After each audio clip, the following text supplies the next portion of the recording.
আমি তো পাবলিক প্লেসে হঠাৎ ভূত দেখে অবাক হয়ে গেলাম, আর আমার সাথে পাগল হয়ে গেল কিছু বেডিরা। हाय हाय इतना सुकून यार ये कितनी औसम है ভাই ওর পাশে মাইয়া গুলা দেখে মন চাইতেছে কালকে ভূতের পোশাক আমিও কিনি। আপনারা হাসেন, বেচারা একটা ভূত আর কতগুলো মাইয়া দেখছেন। ভাই আমি কিন্তু ভূত দেখে অবাক হই নাই, আমি অবাক হয়েছি ওইটা দেখা যেটা আপনারা দেখতেছেন। কি ঠিক কইলাম নি? तू समझा?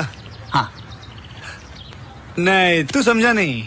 আরে ভাই একটা ভূতের পোশাক কিনলে যদি এত সুন্দর সুন্দর মাইয়া পাওয়া যায় তোর আমার আগে কইলে নে কে? যা তোরা ইন্দু মারা বেশ খা, আমি মরে যাই। ও ভাই আপনিও তো ভুলে গেছেন, রমজান মাসে যে শয়তান গোলা এই দেশে ওই দেশে ঘুরতে গেছিল এটি আজকে ফেরত আইছে বাংলাদেশে। আমি তো শয়তান দেখি নাই, বেশি দেখছি শয়তান লগেরটা।